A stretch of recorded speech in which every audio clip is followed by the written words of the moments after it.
and good morning to Good Morning America. Today we're having a couple individuals here, Chris Brill and Nick Grochowski, I think that's how you pronounce it. And they will be telling us about their skateboarding competition and events that they've been involved in the past few years and how they got started on their skateboarding.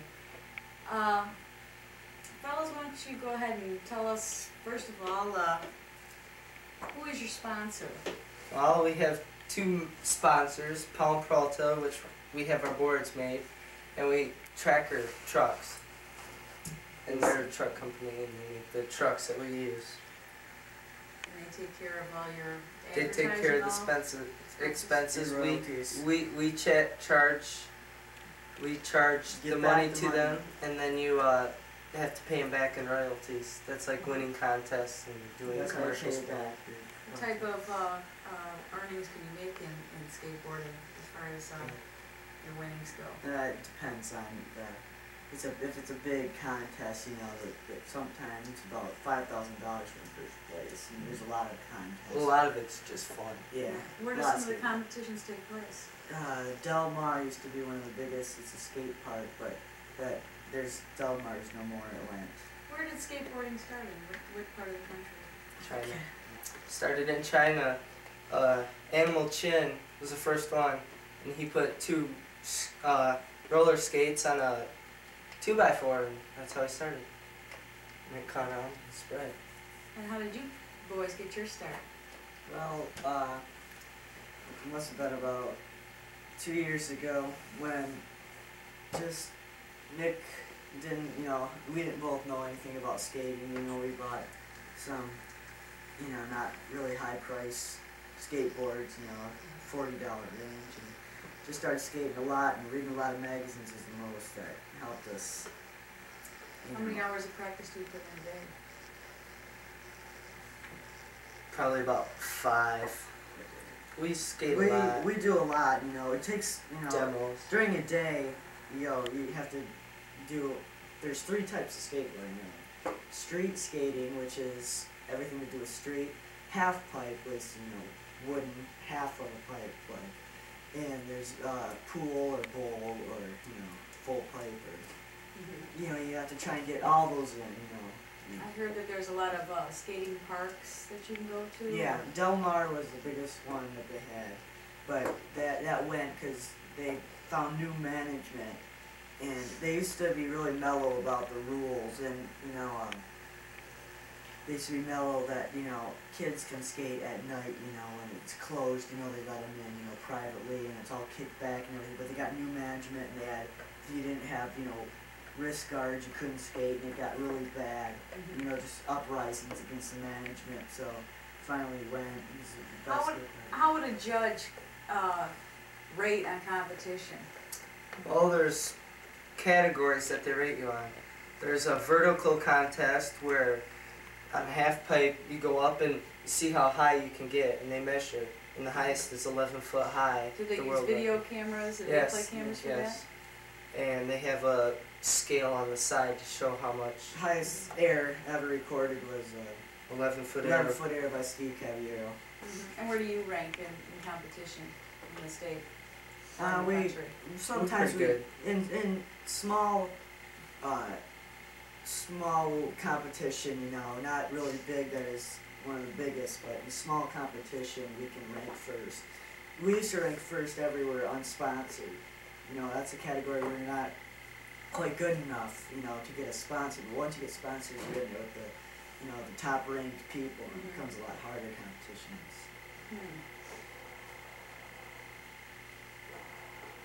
And where's your favorite skateboarding park at? Well, Del Mar. Del Mar was. Del Mar is where? Del Mar's in Del Mar. Del Mar, California. Del Mar, California. That's pretty much where the sport is the biggest, isn't it? Sometimes. There's a lot of places in California. And Florida also? Yep. And I just heard that recently you were competing down in Florida. Yeah, NSA competition. And Daytona Beach. How did you fare? I pulled a second in vertical competition, and then Nick pulled a first. And did you ever get any accidents? Oh, Or yes. Yeah, a lot. You know, a few. You know, when you're going on the half pipe, you know, you don't know how to. And you don't know. You know what is. When you go up, you know, you're concentrating on one thing, then you go back down. You have to think of what you're gonna do. Sometimes you don't, you know, concentrate enough to get it all the right that you want to. What would you tell the boys just starting out in sport? Probably get a lot of bruised knees to begin with. Mm-hmm. I always started out breaking legs Yeah. and fingers. Yeah, a lot. You A know. lot of fingers. You just have to work. You can't. Most kids, you know, they find it. They watch, you know, skateboard movies and all that stuff is so hard. It looks, Yeah. it looks easy when you watch. It looks easy, but then when they try it, you know, they think it's easy and they can't do it. They go, "I must stink," you know, and they give up. That's what. But for any, you know, kids, just don't give up. You know, you have to keep on. That's how we did. We couldn't walk, you know, walk the dog at first. Just go like that hard. Just And don't so- attempt tricks that That if you're not you know, good at. and we're always safety. Chris, I equipment. heard you're competing now with a rod in your leg. Yeah, this is from an accident. I'm gonna hope that I'll be getting that out soon. But I got, you know, when I compete, I have a leg brace. But Does that affect your skating at all? it a little bit. It's getting more powerful every day. So We're going to be right back. We'll take a station break here and we'll talk a little bit more with Chris and Nick. And then we'll have some makeup people on to tell you the ins and outs of makeup today and filming. Be right back. Oh, that was good. Set. And welcome back to Good Morning America. Our guests today are Chris Brill and Nick Grochowski. And let's ask a few questions about your skateboards here. You purchase them individually, don't you, with the board and the wheels? And can you give us a price range on that? Well, it depends on the quality of your skateboard. Usually, the best skateboard you can buy runs from $140 to $170 for a complete skateboard, and with the top name equipment. with the top name, Best. top quality, top performance equipment, and it's just it depends on all the stuff you get. Like the trucks here, they run. These trucks are Tracker 6-track ultralights. They're a good truck, one of the best, probably the best, and they run probably 18 a piece. So- And what other type of equipment can you get for about? I mean, isn't it just pretty basic, or Well, there's a lot of stuff that we don't have, you know, on these. You know, we have more skateboards, but like there's what? a nose here that you can grab. The ribs here, it's like a curled one. There's copers right here that see how this is all scratched? If you have those, then it doesn't scratch. That takes Comes off, and you That's a good invention right there. Does Simple this come but good. equipped right here with it? No, you have to buy those. have to separate. buy Because everything separate. if- Everything If is you ride half pipe, you need these And what's for almost anything. what's the back thing on the, what's that called? Tail Back down? skid back here, comparable to tail that's bar. to protect the end from wearing away when you And better ollie. skids and ollie, you know. Does that work as like in a roller skate or the stopper? Yes. Yeah, yeah. And right here, the cell block riser, it acts as shocks. Mm-hmm. It's a shock, it equals out the whole pressure. It doesn't not at one point where it breaks. It spreads it out. Turn the board around here. What is the front made out of? It's like a sand It's material. grip tape, you know, like a coarse kind of sandpaper with Yeah, big grain. Sandpaper with a Do sticky you side. apply that yourself when you buy the Well, board, you or is can have that, you know, since Custom we're, made or yeah, we don't put our boards together anymore. We have, you know, people that do it for us.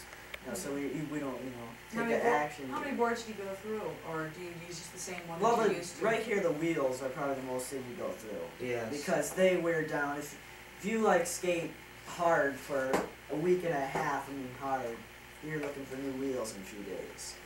Mhm. And your wheels, if you go downhilling, that's downhill, and you do a lot of sliding sideways, and that just That wears wears these it. to a bone, and so you need new But wheels. for these that. wheels are reversible. These are vision blurs. They're reversible. So if you got a lot of wear on one side, you can turn it, you know, the other way. So If you were just going to a competition, would you tend to go with brand new wheels or one that is worn a little bit with the way you're skating? No, probably brand new wheels. After a while, you know, yeah. Are they